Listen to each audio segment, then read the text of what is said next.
Bismillahirrahmanirrahim. How are you, ninth class? Alhamdulillah, I am fine. Now we are going to start review exercise of unit 12. इसका question number 1 जो है वो fill in the blanks, जिसमें हमने true and false put करना है, fill करना है। अब एग्ज़ाम के पॉइंट ऑफ व्यू से तो ट्रू फॉल्स आपके पेपर में नहीं आते, ऑब्जेक्टिव में भी नहीं आते, वहाँ सिर्फ एमसीक्यूज़ आते हैं। लेकिन ये कॉन्सेप्शनल चीज़ें हैं, इनके एमसीक्यूज़ तो नहीं लेकिन शॉर्ट क्वेश्चंस बन सकते हैं, इसलिए इनको समझ के करना ज़रूरी है। तो आज हम इसको करेंगे कंप्लीट। चलेंगे स्टार्ट करते हैं। इसका फर्स्ट पॉइंट है bisection mean to divide into 2 equal parts. अगर आप लोगों ने यूनिट 12 की मेरी तमाम वीडियोस देखी हैं तो मैं ये तमाम ऑब्जेक्टिव चीज़ें साथ साथ बताती रही हूँ। बाइसेक्शन, इंटरसेक्शन, इनका फ़र्क। इंटरसेक्ट मीन होता है काटना, बाइसेक्ट का मतलब होता है आधा आधा काटना। तो वही यहाँ पे मीन, यानी ये शॉर्ट क्वेश्चन बन सकता है, what do you mean by section, कि बाइसेक्शन का क्या मतलब है। सिंपल यूँ भी कह सकते हैं डिफाइन द बाइसेक्शन। तो bisection mean to divide into 2 equal parts, so it is a true statement, right. ये हम बाद में फिल कर लेंगे, इनको सिर्फ समझ लेते हैं पहले। सेकेंड पॉइंट जो है right bisection of the line segment mean to draw the perpendicular which pass through the mid point of the line segment, right bisection. ठीक है ना, ये चीज़ मैंने आपको बताई भी थी कि अगर कोई लाइन सेगमेंट है आपके पास किसी फिक्स लेंथ की, तो राइट बाइसेक्शन का मतलब है कि ऐसा परपेंडिकुलरली कट करता हुआ जो उसको हाफ हाफ करे, यानी उसके मिड पॉइंट में से गुजरे। मिड वही होगा ना जो हाफ इधर होगा हाफ इधर होगा, तो इसको ही हम राइट बाइसेक्शन या राइट बाइसेक्टर कहेंगे। इस लाइन को क्या कहेंगे? राइट बाइसेक्टर, ठीक है। और इस कटिंग को क्या कहेंगे? Right bisection. तो यहाँ पर वो यही कह रहा है कि राइट बाइसेक्शन का क्या मतलब है। Right bisection of the line segment mean to draw the perpendicular which pass through the midpoint of line segment. So it is also a true statement. Third point, any point on the right bisector of a line segment is not equidistant from its end point. अब देखें, ये तो first theorem का उल्ट दे रहा है, यानी उसको गलत बता रहा है। यहाँ पर नोट लगा के उसने इसको रॉन्ग कर दिया है, क्योंकि वहाँ पर हमने पढ़ा है कि किसी राइट बाइसेक्टर के ऊपर जो पॉइंट होता है, यानी ये जैसे हमने ये राइट बाइसेक्टर लिया, इसके ऊपर अगर कोई पॉइंट P है तो उसका डिस्टेंस इन एंड पॉइंट से इक्वल होगा। अगर ये A है और ये B उसके एंड पॉइंट्स है, तो इसका डिस्टेंस हमने फर्स्ट थ्योरम में किया था कि वो इक्वल होता है। तो जबकि वो यहाँ पर क्या कह रहा है? Is not. तो ये रॉन्ग स्टेटमेंट है, ठीक है। This is a wrong, false. Number 4, any point equidistance from the end point of the line segment is on the right bisector of it. ये सेकंड थ्योरम है, यानी फर्स्ट का उल्ट के अगर कोई पॉइंट इक्वल डिस्टेंस पे है तो वो असल में कहाँ पर है? राइट बाइसेक्टर पर है। ये ट्रू स्टेटमेंट है। Number 5, the right bisector of the sides of a triangle are not concurrent. ये हमने थर्ड थ्योरम किया था कि भी कंकरेंट है, यानी हमने तो प्रूफ किया था कि राइट बाइसेक्टर्स जो हैं ट्राइंगल के वो कंकरेंट हैं। अच्छा, वहाँ पे मैंने आपको सिर्फ इसका थ्योरम की स्टेटमेंट प्रूफ करवाई थी, लेकिन ये क्यों हम कंकरेंट प्रूफ करते हैं और ये कंकरेंसी कहाँ यूज़ होती है, ये मैं आज आपको बताऊंगी। कि एक ट्राइंगल है, देखें, अगर हम उसके बाइसेक्टर्स ड्रॉ कर रहे हैं, ये ट्राइंगल है, का हमने बाइसेक्टर लिया, यानी इसके मिड पॉइंट में से हमने ये बाइसेक्टर ड्रॉ कर दिया, ठीक है। इसके भी मिड पॉइंट में से 90 के एंगल पर ये हमने बाइसेक्टर्स ड्रॉ कर दिया। इसके तीसरी साइड के भी मिड पॉइंट में से हमने जो है बाइसेक्टर ड्रॉ कर दिया। ये अब तीनों बाइसेक्टर्स एक ही पॉइंट से गुजरे, ये आ गया कनकरेंट पॉइंट। इसको मैंने अगर सपोज करें ओ कह दिया, तो ये क्यों किया हमने, ये कहाँ यूज़ होता है, ये आप 10th क्लास में प्रैक्टिकल ज्योमेट्री के अंदर इसकी बहुत इम्पोर्टेंस है, ये आप यूज़ करेंगे। क्यों यूज़ करेंगे, एक सर्कल ड्रॉ करना होगा हमने जो कि इन वर्टिसेस में से, ये ट्राइंगल के जो कोने हैं ना, ये वर्टिक्स इसमें से गुजरे, यानी ऐसा सर्कल जो तीनों वर्टिसेस में से गुजरे, ऐसा सर्कल ड्रॉ करना था हमने वहाँ पर 10th में, ठीक है। तो हर सर्कल को ड्रॉ करने के लिए आपको कोई सेंटर चाहिए होता है, तो ये सेंटर फाइंड करने के लिए हमने ये बाइसेक्टर्स ड्रॉ करने हैं वहाँ पर, ठीक है ना। तो वहाँ पर वो सिर्फ आपको ये कहेगा draw a circle which pass through the vertices of a triangle if the data of triangle. अब ट्राइंगल का वो सिर्फ डाटा देगा कि उसकी ये लेंथ ये है, ये यानी तीनों लेंथ दे देगा, कोई भी ट्राइंगल बनाने का वो डाटा दे देगा। तो सिर्फ आपको वो ट्राइंगल का डाटा देगा और आपसे कहेगा कि अब ऐसा सर्कल ड्रॉ करें जो इसके तीनों वर्टिसेस में से पास हो, तीनों कोनों में से पास हो। तो हर सर्कल को ड्रॉ करने के लिए आपको सेंटर चाहिए होता है, तो वो सेंटर फाइंड करने के लिए हम उस ट्राइंगल की साइड्स के राइट बाइसेक्टर ड्रॉ करेंगे। These are very important. देखें कितना इम्पॉर्टेंट पॉइंट है ये कनकरेंसी का, यानी कनकरेंट पॉइंट फाइंड करने का। If you can find the concurrent point correctly, then you can draw the circle which pass through the vertices of a triangle. अब triangle किसी भी टाइप की हो सकती है, राइट एंगल हो सकती है, ऑब्ट्यूज हो सकती है, एक्यूट ट्राइंगल हो सकती है, वो डिफरेंट टाइप की ट्राइंगल्स आपको देगा और फिर वहाँ पर आपको वो सर्कल ड्रॉ करना होगा। तो किसी भी टाइप की ट्राइंगल हो, अगर हम उसकी साइड्स के राइट बाइसेक्टर्स ड्रॉ करेंगे तो उनका एक कंकरेंट पॉइंट ज़रूर आएगा और वो कंकरेंट पॉइंट ही हमें सर्कल का सेंटर देगा, ठीक है। तो हम उस पर रख के प्रकार उसके किसी भी एक वर्टिक्स के बराबर प्रकार को खोलेंगे और जब हम उसे घुमाएंगे तो वो तीनों वर्टिसेस में से सर्कल पास होगा, ठीक है ना। वो इस तरह से बड़ा ही खूबसूरत सा सर्कल बन जाता है। तो हमें ये इसलिए, क्योंकि बच्चे पूछते हैं कि इतना काम क्यों किया हमने, ये क्यों हम कंकरेंस पॉइंट निकाल रहे हैं, तो ये आपको 10th में जो है प्रैक्टिकल ज्योमेट्री का चैप्टर है, वहाँ पर आपने इसको यूज़ करना है। Next 6th point the bisector of the angle of the triangle are concurrent. अब देखें ये भी एंगल बाइसेक्टर्स का भी हमने कंकरेंट पॉइंट निकाला था, ये भी हमने यूज़ करना होगा। एंगल बाइसेक्टर्स का कंकरेंट पॉइंट भी हमने यूज़ करना होगा। वो किस लिए कि ये तो सर्कल हमने ड्रॉ किया ना जो वर्टिसेस में से पास हो रहा है, यानी इस सर्कल के अंदर बिल्कुल क्लोज हो गई ट्राइंगल, ठीक है। ऐसे सर्कल को हम कहते हैं सरकम सर्कल, यानी उर्दू में कहें तो मुहासरा, यानी मुहासरा किया हुआ है, इसने घेरा हुआ है पूरी ट्राइंगल को। तो इस सर्कल को उर्दू में कहते हैं मुहासरा दायरा, यानी circumcircle which pass through the 3 vertices.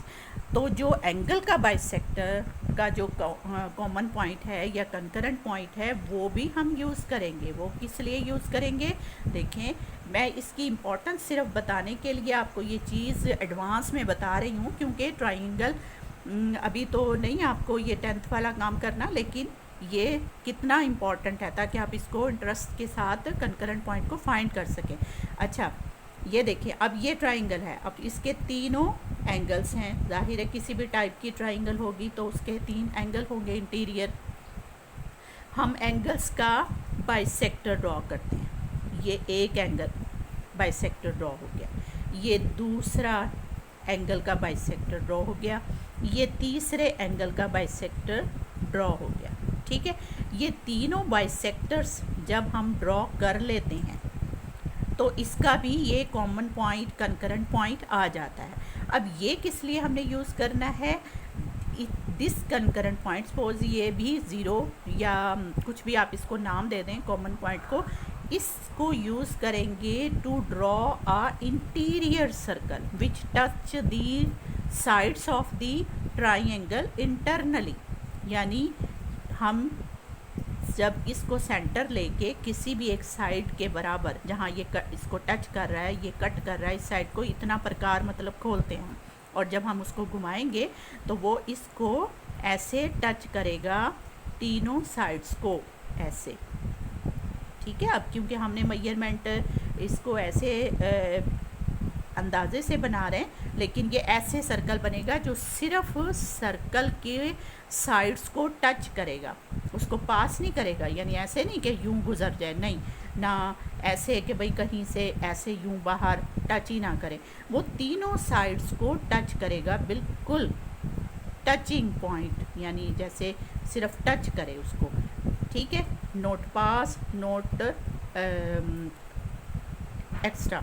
तो इस तरह के सर्कल को हम कहेंगे इंटीरियर सर्कल या इन सर्कल, यानी ये सर्कल अब ट्राइंगल के अंदर बंद है।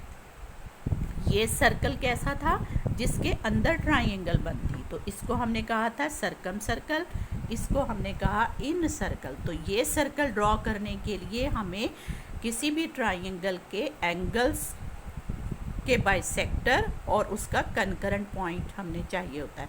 अब वो नहीं हमें फिर बताता, वो हमें सिर्फ डाटा देता है ट्राइंगल का, कि भाई ये ट्राइंगल है और इसका इन सर्कल ड्रॉ करें। तो हमें खुद देखना है कि इन सर्कल ड्रॉ करने के लिए हमें एंगल बाइसेक्टर ड्रॉ करने हैं और उसका कंकरेंट पॉइंट फाइंड करना है। और अगर सर्कम सर्कल कहता है तो फिर हम कहते हैं कि जी उसके राइट बाइसेक्टर ड्रॉ करके उसका कंकरेंट पॉइंट फाइंड करना है। तो ये दोनों कंकरेंट पॉइंट हमने यूज़ करने हैं इन 10th class for draw the circum circle and in circle, ठीक है। अब आपको इसकी इम्पोर्टेंस का पता चल गया होगा, तो अब आप इसको थ्योरम को भी दिलचस्पी से याद करेंगे और इसको ड्रॉ भी करेंगे। ये पॉइंट हमारा हो गया 6। 7 point, any point on the bisector of an angle is not equidistant from its arm। अब ये थ्योरम जो है वो फोर्थ थ्योरम को जो है एग्री नहीं करता, क्योंकि हमने पढ़ा है कि जो भी एंगल बाइसेक्टर के ऊपर लाई करता है वो उसके आर्म से इक्वल होता है। यहाँ उसने कहा नहीं इक्वल होता, तो ये फॉल्स होगा। Number 8, any point inside an angle equidistance from its arm is only bisector, ये ट्रू होगा, क्योंकि ये हमने 5th थ्योरम की स्टेटमेंट, ये सारे थ्योरम ही की स्टेटमेंट से एग्री करते हैं या नहीं करते हैं। तो इसलिए मैं बच्चों को लाजमी थ्योरम की स्टेटमेंट्स याद करवाती हूँ। बच्चे उस वक्त बहुत इसको गुस्सा करते हैं कि हम क्यों याद करें, क्योंकि पेपर में तो थ्योरम की स्टेटमेंट्स आती हैं, तो आप टीचर हमें याद क्यों करवाती हैं, ये ज़बानी क्यों कहती हैं कि याद करें। तो बेटा इस तरह अगर आपको याद होगी तभी तो आप उसको चेक कर सकेंगे कि ये ट्रू है या फॉल्स है, या किसी भी तरह से आप उसका ऑब्जेक्टिव आंसर कर सकते हो। तो ये याद करना ज़रूरी है, थ्योरम्स की स्टेटमेंट को ज़बानी याद किया करें। अब मैं आपको ये ट्रू फॉल्स लिखवा देती हूँ ताकि आप अपनी बुक के ऊपर भी उसको पुट कर सकें। हाँ जी, अब आप अपनी बुक खोलें और उसके ऊपर ये टिक लगाती जाएं, true, first true, second true, third false, 4 true, 5 false, 6 true, 7 false और ये 8 भी ट्रू। यानी एक ट्रू है, 2 पहले ट्रू हैं फिर फॉल्स, और ये शॉर्ट लिस्ट लेके अगर आप इसको चेक करना चाहें तो फिर ये कॉन्सेप्शनल चीज़ें हैं, डेफिनेशन भी आ सकती हैं इनकी, ठीक है। इसको समझ के अच्छे तरीके से फिर आपने करना है। नेक्स्ट अब हम क्वेश्चन नंबर 2 में देखें, ये डायग्राम बनी हुई है। इस डायग्राम को देख के आपने जो यहाँ उसने 2 शॉर्ट क्वेश्चन पूछे हैं कि बताइए ओ ए किसके इक्वल है और ए क्यू किसके इक्वल है, ए क्यू। तो देखें हमने ये फिग मैंने बना ली है, स्टेटमेंट में उसने कहा है कि सी डी, ये सी डी एक राइट बाइसेक्टर है लाइन सेगमेंट ए बी का। ठीक है, तो अब बताइए अगर ये राइट बाइसेक्टर है और ये क्यू जो है देखें राइट बाइसेक्टर के ऊपर है ये पॉइंट। ठीक है, अब इस पॉइंट का डिस्टेंस उसने ए क्यू पूछा है कि ए क्यू किसके इक्वल है और ये चीज़ ओ ए किसके इक्वल है। तो ये हमारे फर्स्ट और सेकंड थ्योरम का मिक्सचर है। समझ लें कि अगर कोई राइट बाइसेक्टर है तो जाहिर है वो लाइन सेगमेंट को बाइसेक्ट करता है, हाफ हाफ करता है, तो ओ ए इक्वल किसके होगा, ओ बी के। तो ये पहला वाला तो यहाँ पर आ जाएगा ओ बी, क्योंकि वो राइट बाइसेक्ट है, उसको बाइसेक्ट करता है।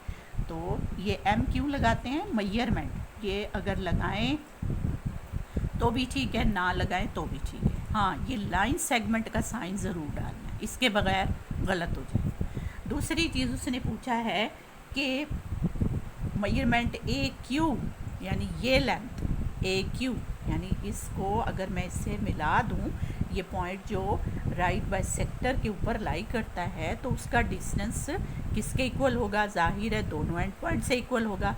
इस क्यू का ए से और बी से इक्वल होगा, तो ए क्यू किसके इक्वल होगा, बी क्यू के। तो यहाँ पर आ जाएगा मेजरमेंट बी क्यू। ठीक है, बस ये थोड़ा सा आपको बताना था, और अगर आपको थ्योरम अच्छे से समझ आए में हैं तो ये शॉर्ट क्वेश्चन जो है आपको मुश्किल नहीं लगेंगे। ठीक है, नेक्स्ट क्वेश्चन नंबर 3 में वो कह रहा है डिफाइन द फॉलोइंग, यानी नंबर 1 है bisectors of A line segment. एक लाइन सेगमेंट का बाइसेक्टर क्या होता है। तो देखें बाइसेक्टर और राइट बाइसेक्टर में फ़र्क है, ये उसने सिर्फ पूछा है बाइसेक्टर। ठीक है, तो इसकी डेफिनेशन मैंने यहाँ पर लिख ली है, आप भी इसको नोट कर लें। बच्चे इसको राइट बाइसेक्टर की डेफिनेशन लिख के आ जाते हैं। तो बाइसेक्टर का मतलब है 2 इक्वल पार्ट्स में काटना। ठीक है, bisector of A line segment, a line is called a bisector of A line segment if it pass through the mid point. अगर वो उसके मिड पॉइंट में से पास कर जाए तो उसको हम बाइसेक्टर कहते हैं, यानी उसको हाफ हाफ कर दे। जैसे मैंने ये एग्जांपल दिए, मतलब ये लाइन सेगमेंट है आपकी ए बी। अब देखें ये एल एम इसके मिड पॉइंट में से गुजर रहा है, सी डी ये भी मिड पॉइंट में से गुजर रहा है, ई एफ ये भी मिड पॉइंट में से गुजर रहा है। तो ये तीनों लाइंस इस ए बी लाइन सेगमेंट के बाइसेक्टर्स हैं, राइट।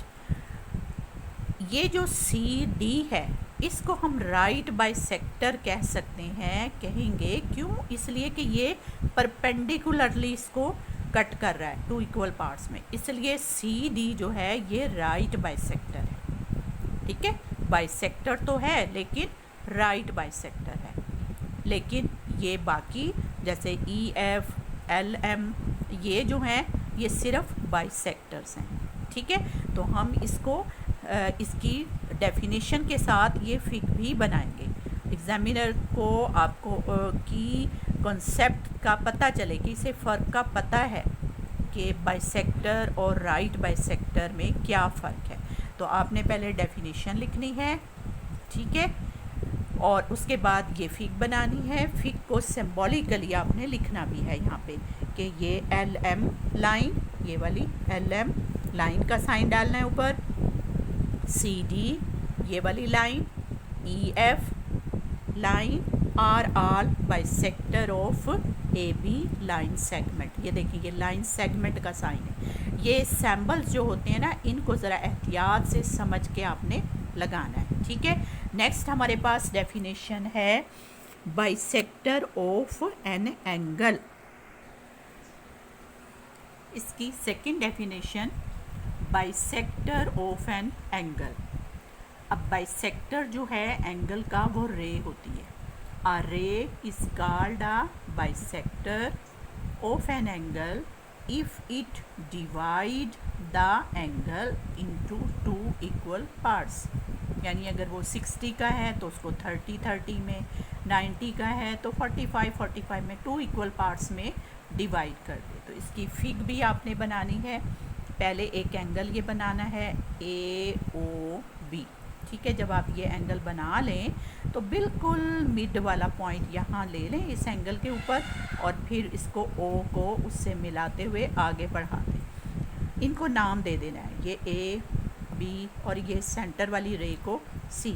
तो अब ये देखें, ये वाली जो रे है ओ टू सी, ये बाइसेक्टर है इस एंगल का ए ओ बी। ए ओ बी हमारे पास एंगल है और ये ओ टू सी जो है ये बाइसेक्टर है, ठीक है। ये फिग बनाने के बाद आपको थोड़ा सा सिंबॉलिकली एक्सप्लेन भी करना है कि O to C is the bisector of angle कौन सा, ए ओ बी। ये एंगल का साइन है, angle A O B. Because, क्यों कहा हमने इसको bisector, because angle A O C equal है एंगल बी ओ सी के, ठीक है। यानी ये एंगल और ये एंगल दोनों इक्वल हैं, इसलिए हमने ओ टू सी को बाइसेक्टर कहा है इस पूरे एंगल का, राइट। तो ये हमारी दो बहुत ही इम्पॉर्टेंट डेफिनेशन थी। ये दो डेफिनेशन आपने याद करनी है। दूसरी चीज़ के जो एक्सरसाइज, रिव्यू एक्सरसाइज में डेफिनेशन होती है ना, वो तो पक्की बात होती है ना कि वो पूछ सकता है। इसके अलावा जो शॉर्ट क्वेश्चंस में आपसे कुछ भी ऑब्जेक्टिव टाइप की कोई चीज़ अगर पूछी जा सकती है तो वो बहुत ही इम्पॉर्टेंट जो हैं, छोटी छोटी टर्म्स हैं जो मैं साथ साथ थ्योरम के आपको समझाती रही हूँ। उम्मीद है आपने मेरी वो तमाम वीडियोस देखी होंगी। उसमें लाइन किसे कहते हैं, लाइन सेगमेंट क्या होता है, रे किसे कहते हैं, ठीक है, एंगल की डेफिनेशन, बाइसेक्टर का मतलब, इंटरसेक्ट का मतलब, ये सब चीज़ें नेक्स्ट वीडियो में मैं फिर भी आपको ये चीज़ भी एक्सप्लेन करके दूंगी। और दूसरी हमारे अभी ये डायग्राम्स वाले ये क्वेश्चंस भी रहते हैं, ये भी हम नेक्स्ट वीडियो में इंशाल्लाह कंप्लीट करेंगे। दुआओं में याद रखिएगा। अल्लाह हाफ़िज़।